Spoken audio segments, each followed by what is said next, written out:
Hey guys, how y'all doing? It's me, Chani, and welcome back to another one of our Sorare videos. Now, technically speaking, today I wanted to go ahead and record my live reactions for the Marseille game. It is a very favorable matchup that I have for my team, but all of a sudden, a shocker has come in and hit me in the face. Pau Lopez is playing, but Caleta Car and Rongier are being rested by Marseille. The lineups are confirmed. Balerdi takes over his position here in that centre-back spot. Saliba is still playing. Kolasinac's now coming into the team as the left-back. Gerson taking over the position of Rongier. And up top, Bakambu now in the attack of Marseille as well. So I thought to myself, okay, well, if I can't record my live reactions to a game today, I still want to put out a video in this day, on this day. So we are going to be doing something today that I feel like is going to be very helpful to you guys out there. And I think it's a great tool to use in order to basically be as successful on Sorare as you can be. So for today's video, that's going to be the important topic. If you guys are signing up for Sorare, please use the link in the description down below.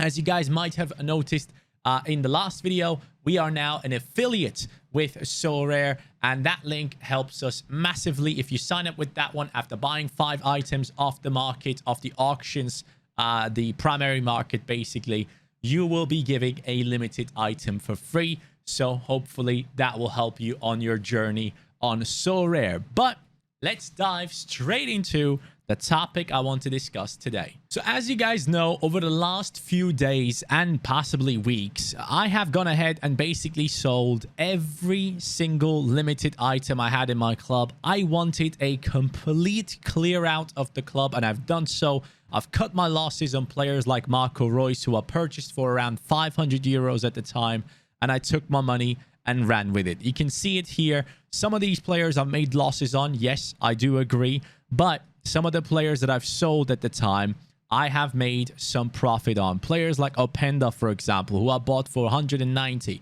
sold them for 304. I have bought players like, let's go down the list here again. Some of the bigger names that we have here. Sertel, I bought for around 370, I believe, and sold them for 544, which I'm very happy with. It seems like I sold him at the perfect time.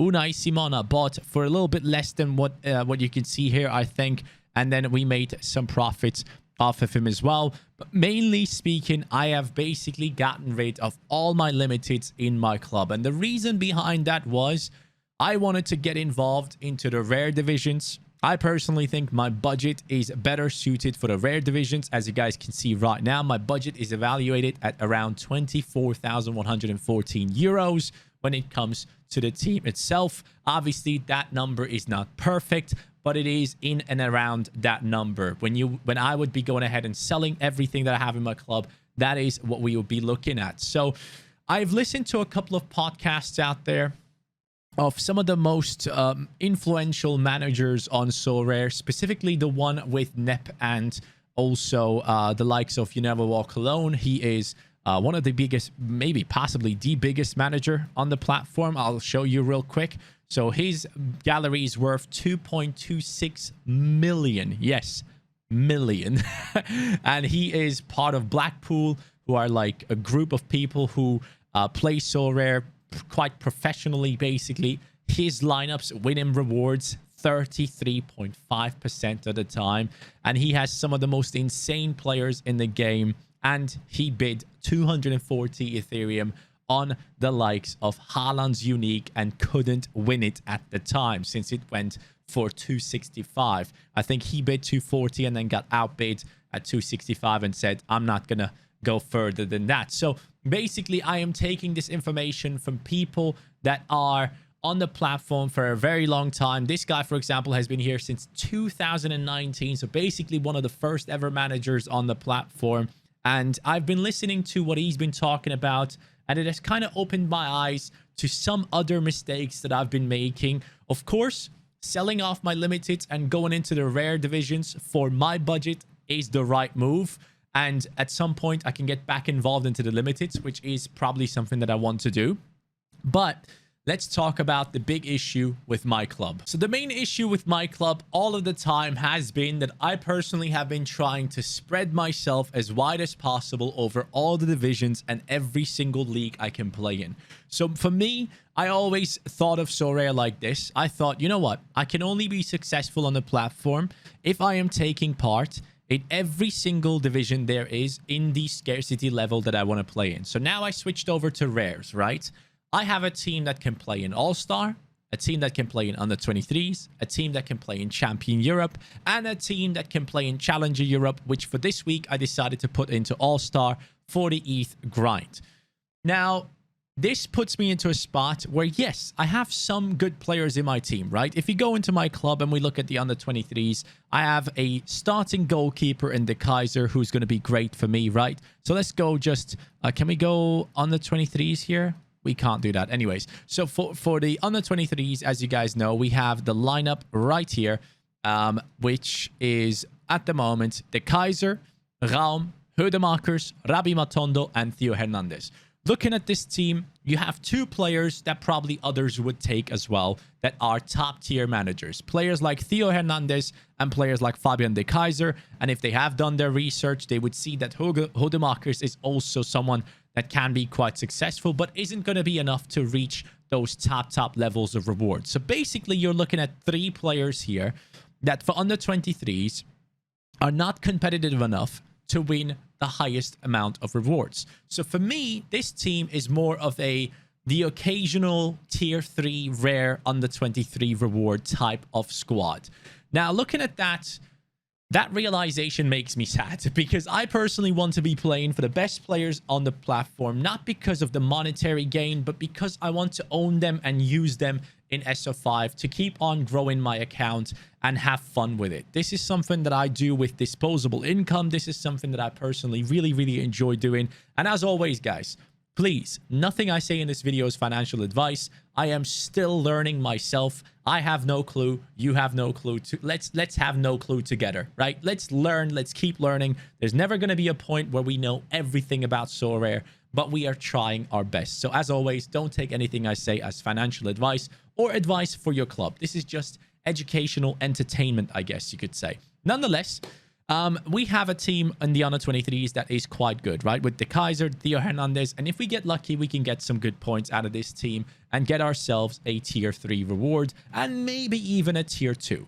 Now, the base level to get an Under-23 reward is actually lower in terms of points that you need, is lower than Champion Europe. I have this data from Sorare Data, one of the people that work there, Lairdinho, absolutely amazing guy. His son actually watches my main YouTube channel, so shout out to him. But yeah, we have the data here that I, for some reason, can't get onto the screen. Actually, I'll try right now and I can show you right now. So let me do that. So now you guys can see on your screen the data that he provided me with after he made a video on limiteds and how many points you need in certain ranks and how the trajectory is going in terms of how you can like make the most of your money on the platform in terms of limited. I asked him, is there a possibility you can do this for rares as well? And basically, after doing a little bit of research, he came up with this graph. And you can see on this graph, the yellow line is the Champion Europe, the Under-23s is the red line,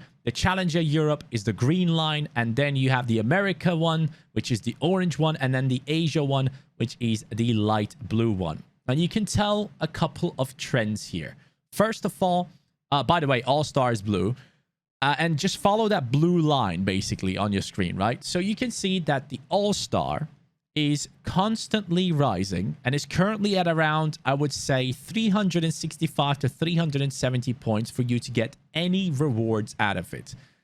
That is a huge amount of point total. So if we say 370, for example, and you divide that by 5 because you have 5 players in your team, on average, they would have to get 74 points for you to go ahead and get any rewards, any player rewards apart from the ETH threshold, which is at 205 and 250 points, right? So I look at this and think, okay, well, looks like playing All-Star is pointless unless I want to go for the ETH threshold, and that I can do with lower rated, lower priced players easily. 250 points, 205 points is not impossible to achieve with a decent team. You only need 50 points on average, which is okay, right?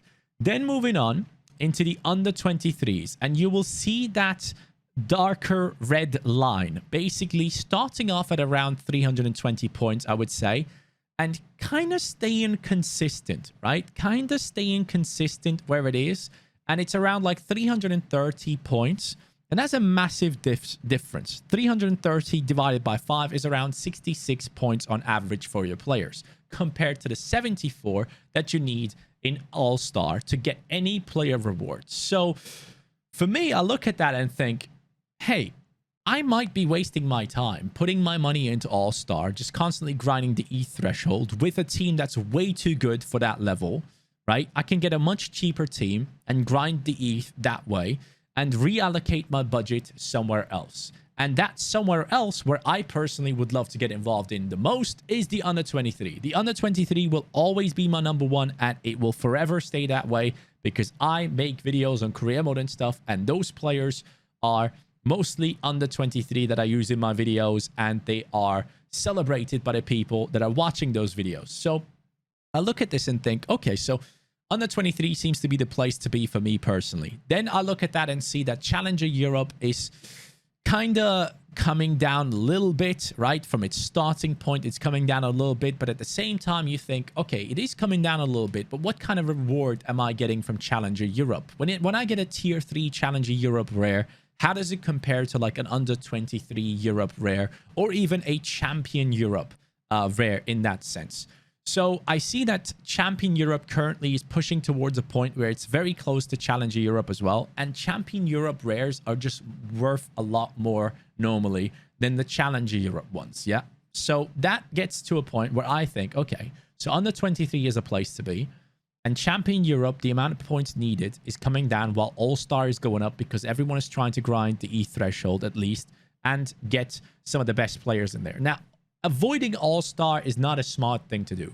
But if I want to take part in All-Star, if I want to take part in Under 23, and if I want to take part in Champion Europe Rare, I need to have some really, really good teams that are going to be consistent.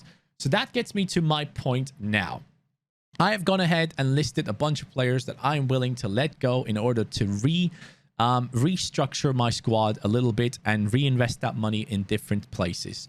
I have put up Silvio Lung, who I bought for 1,000 euros. I am listing him up for 1,350, so I will probably make some profit on him, even if I sell him for 1,200. David Raum, I got through the trade for the unique. So basically, this is just free money for us. Around 1,000 euros for David Raum would be ideal, especially if he does have a good game against Mainz this week. We could see his point total here go up a little bit. He's, yeah, if he could get like something like 60, 70, that'd be great. But generally speaking, I am looking to sell him as well because he only has 1 year left in under 23 utility. And at the same time, not 1 year, half a year. At the same time, he is not, I mean, I like him a lot as a player. Like, I watched him plenty of times by now. I think he's absolutely amazing. But for Sorare, I need center backs.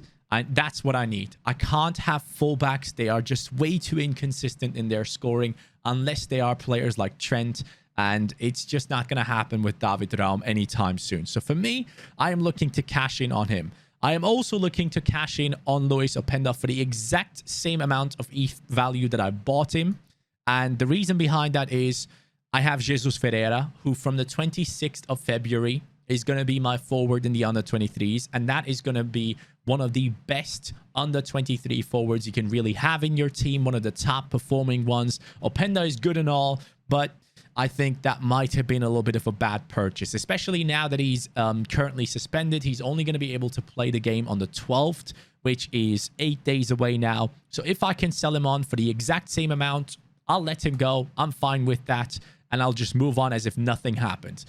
Felix Torres we brought in because I was thinking about building an America team, and I've realized now there's no point in doing that. I want to go ahead and have a really successful 3 teams, 3 top tier teams in the rare divisions, and then actually fight for rewards in a consistent basis. So I am going to get rid of Felix Torres as well and Theo Hernandez. So if we put together all this value that we have for these players, so 1,350 plus 997 plus 1,855 and 652, and then add in 1,879 on top of it, that amounts to around 6,733 euros. And here comes the thing that I think is very important for you and I to use: the watch list. The watch list on Sorare data, which you can't see because of my camera right now, I'll remove it real quick. So basically, if you go to your name and you press watch list on Sorare data, you can find something very important there. Let me explain to you what the watch list is. So for example, if I'm extremely interested in a Vinicius Jr., which obviously he's way too expensive and I can't afford him right now. He is going for 12,000. Never going to happen, especially with the prospect of Mbappe joining Real Madrid next season. Those two are going to be balling out. Oh my God, the under-23 teams next year with Vinicius and Mbappe in it are going to be incredible. What a stack that is going to be to have. But nonetheless, someone like Vinicius Jr., let's say I'm interested in him, right? I then click this heart button right here. What this does is it adds these players to my watch list. Then I go over to my watch list, which I have filled up with players by now that I'm personally really interested in. And you guys can take a look at these yourselves. And I'm looking at players that potentially could be very, very interesting for me to purchase now. For example, I have put in Claudio Kone, who's currently going for around 1,000 euros apparently, especially with the sale of Zakaria, who has now moved over to Juventus, I believe. He has become more and more interesting. And obviously, his price is skyrocketing lately. Even the limited, as you guys can see, is going up a lot. 1,166 is what someone paid the last time for Claudio Kone. And I personally am interested in picking him up because he has under 23 utility until 2025. And his scores are actually really good. No decisive score, just all-round score 33.4. Right here, he has a decisive. Right here, he has 16.6 decisive. All-around scores. Right here, he gets another decisive himself. So he does get decisives lately. He does have great all-round scores lately. And it seems like he's slowly getting into form. And I don't want to miss out on a player at this price level who is doing this well, for example. Hence why I've put him onto the watch list. Now, at the same time, when you do this, you can click this bell button right here and you can set up an alert. So for me, if he goes for below 1,000, let's say 1,300 euros, I want to be notified. So if you do use Sorare data, you will be alerted for every card of Claudio Kone that hits the secondary market listed for under the chosen price. So that means if any manager out there goes out and puts Claudio Kone on 1,300 euros or below onto the market, I will be receiving a notification. You can receive notifications through email or through the Sorare data app. I personally have the app on my phone, so I have set it up this way. You have to go into the settings of the Sorare data app. Then you have to click when a watchlist player is on the market, toggle that. And then you will be receiving a notification letting you know that this player is on the market for the value that you want to have him in. Simple as that. I have set it up for myself, and I'm now thinking, okay, so if I have a budget of 6,700 euros, and by the way, the reason why I'm listing Theo Hernandez is because he only has half a year left in under 23 utility. He's class, but I think I can replace him with other players coming into the squad and do well there. One player I've found that I'm shocked that he's this low priced is, first of all, this guy, Lucas Perin. I think he looks extremely undervalued, under 23 until 2023. So he has 1.5 years left. He has been rising in price. There you go, lately. And if you take a look at his rare prices, 468. He is originally a Marseille player. And here's the deal. Marseille have been basically thinking with the idea of selling the likes of Camara and Kaletakar in this last transfer window. He is currently out on loan at Strasbourg, who are like 4th or 5th in the league. And he's getting some really, really good scores. All-round score, 42.9. Right here, 37.8. Right there, 60.7 on the all-round score. I don't even know how you pull that off. and just barely any games below 40 lately. So for me, this is someone that I think, all right, so if he does come back from Strasbourg and showcases the Marseille lads, hey, we have someone here coming back from another team that could easily take over the position of the likes of Khaled Akar or someone like a Kamara, for example. That could be a very, very good player to have in the squad. I'm just going to double check. Is he actually a centre-back? I think he is, but I don't want to give you guys the wrong information here. Yeah, he is a centre-back, as you guys can see there. So next season, he returns into the Marseille squad, I'm assuming. I'm just going to double check one more time. Is he going to return next season? Yeah. This June, he is going to be ending his loan and is going to return into his squad. And this guy could be quality. For that price right there, for this price in euro value, that seems too low for me. Is there anything I'm missing personally? Yeah, sure, his late L5 games have been class, sure. Before that, he hasn't really looked incredible. But this is someone that is currently building up to possibly be a big player next season for Marseille, who are going to be playing in Europe and stuff. But at the same time, you have to be aware of the fact that if Kamara and also someone like Khaled Akar leave Marseille, is he going to be taken over, or is it going to be someone like Balerdi stepping in alongside Saliba? Is that going to be the deal? Because yeah, you gotta make these, you gotta have these thoughts, think about them and see, all right, is this the play to make for the future or not? And that is why I have these players on my watch list. I'm going to keep an eye on them. I'm going to keep an eye on how they are performing. I'm going to keep an eye on how their price is evolving and if I want to step in and buy one or not. So this is why the watch list is so important. For me, for the under 23s, there are a couple of players that I am personally very interested in buying if I do sell those players. And I want to build a top team, like a genuinely top team. Gvardiol is one of the players that I'm extremely interested in. Has utility in under 23s until 2026. So along with Musiala, this would be someone that I can use for a very long time. And Gvardiol currently on the market is going for 3,800 euros. He is out there on bids as well. I think someone won him today, if I'm not mistaken. Let me just double check here. I think someone must have won him today if it's done. Yeah, there you go, for 3,220. I was actually thinking about picking that one up, but no one bought my players, so I couldn't jump in there. But Gvardiol is someone that I'm really interested in. I think he's amazing. I want him in my team. I think he's such a big talent and has a very high ceiling in terms of where he could be playing in the future. This could be easily someone that's like up there with the likes of Upamecano. So for me, Gvardiol is someone I'm looking at. Indica is another one that I'm very interested in. He has under 23 utility until 2024. And if he keeps on performing like he is performing lately for Eintracht Frankfurt, the sky's the limit for this guy. And he's much cheaper than Gvardiol. Obviously doesn't have the same types of scores, but he's another one that I'm interested in. And generally, I have shifted away from fullbacks. Just a heads up to you guys, I have shifted away from fullbacks. I'm not interested in them anymore.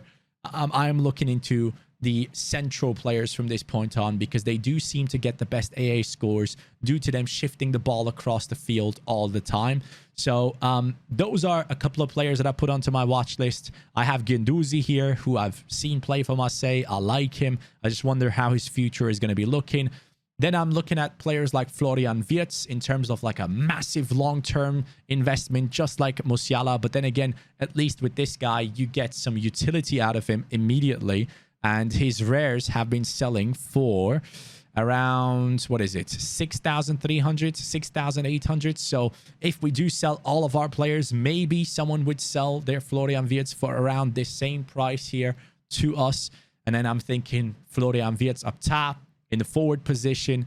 Then you have someone like Musiala behind him. Those could be some massive plays. But for now, I think for me, what I want to do is I want to have 3 really good teams in my squad, and I want to be able to compete for rewards, the best rewards, not just the lower tier rewards, the best rewards. And in order to be able to achieve that, you have to do your research.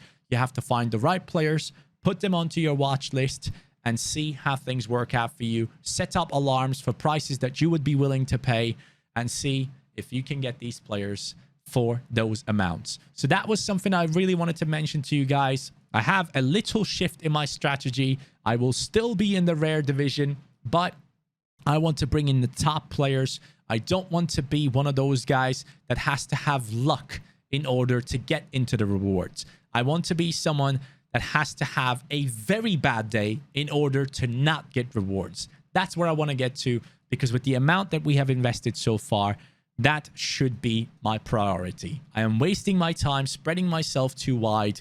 I need to focus my quality into certain teams and see what I can get out of it. So that is the video for today. I appreciate you all. I hope this one was helpful to you with my changes in strategy and the watch list feature that everyone should be using, which a lot of you guys might have not known about. As always, use the link in the description down below for Sorare if you do want to sign up. Thank you guys so much for watching. I appreciate you and I wish you the best. Good luck. Take care and peace.